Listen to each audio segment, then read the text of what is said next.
show off. Let's see. A shout out to, boy, I mentioned everybody, haven't I? Yes. I gotta mention my friend Erlinda.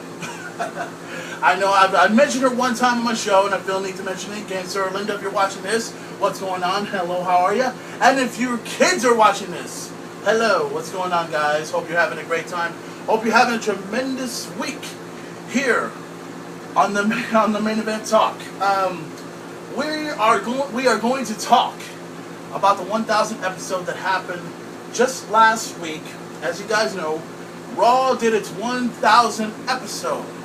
And I'll tell you something, it was truly historic to watch the 1,000th episode Monday Night Raw. You know, I was winning the prize and everything. I recently, I recently got my car fixed and everything. I took off to go get, like, you know, some wings and got some pizza and everything. Me and my brother were going to watch the 1,000th episode. The first thing that came out from the very beginning of the show was DX. So yeah, D-Generation X. But it wasn't just Shawn Michaels and Triple H that showed up. Oh, no, no, no. It was all the original members of the D-Generation X era. A long time ago, back in 1997, it was always about Triple H and Shawn Michaels, but don't forget China was involved as well, and don't forget Ravishing Rick Rude was also a part of DX. And I believe at that time, during a live event, actually a taping of a live event or something like that, I remember one episode where Ravishing Rick Rude has showed up in with D-Generation X on Raw. And then I remember watching WCW Monday Nitro, and then all of a sudden, there's Rick Rude right there with the NWO, which was like a first. I've never seen that before. It's never been shown on television, but nonetheless, D-Generation X showed up. It was those original members. And then, prior to when Shawn Michaels lost the championship to Stone Cold Steve Austin at WrestleMania 14, Shawn Michaels left, and then it was time for Triple H to recruit the new D-Generation X, which would feature X-Pac, who was also part of the NWO at the time, known as Six-Pac, and then the New Age Outlaws, the Road Dogg Jesse James and the Badass Billy Gunn became a part of DX.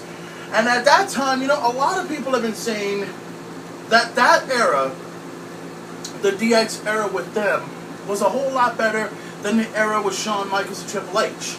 Now, you know, I'm not going to despite anything about it. You know, I've been a fan of DX, just like all of you. And, you know, it doesn't matter to me what part of DX was better. Whether it was the part with Shawn Michaels, Triple H, Rick Rude, and China, or with the New Age Outlaws and, you know, X-Pac and so forth. Any form of DX was good. Any form of DX was badass. Then you go ahead, you see the show, you see them, they do the whole deal. Ladies and gentlemen, boys and girls, children of all ages, D-Generation X proudly brings to you, it's WWE Tag Team Champions of the World! The Road Dogg Jesse James, the Badass Billy Gunn, the New Age Outlaws! And my voice is fucked up, but it's okay. I haven't had much to drink, which is fine. But that's the way it showed up at the beginning of the show. All the members of DX showed up. And then there's the whole thing with that, what's that guy's name? Damian Swanson or whatever that guy's name is. You know who Damian reminds me of so much? To any of you old school wrestling fans out there, you know who he reminds me of? Remember back in the 90s, at the beginning of the 90s, there was this guy that came out wearing out this graduation robe and you know how you go to high school, you're done with high school or college, you wear a robe, you wear this diploma and walk out with it. Well, there was this guy that came out a long time ago in the 90s by the name of The Genius, who was an intellectual superstar at the time, and always did these ridiculous poems that no one really cared about, you know? That's how it is with this Damian guy. The thing that's so similar, you know how Damian would do a cartwheel? You seen that? Well, believe it or not, that's exactly what The Genius did a long time ago. I remember he would go to the ring and face off against somebody, then he would go ahead and go outside of the ring and do a cartwheel. I'm like, I've seen this before. Somewhere back in 1990. All we need is someone that looks like Mr. Perfect Kurt Hennig and we're all set to... Oh, wait a minute. Dolph Ziggler.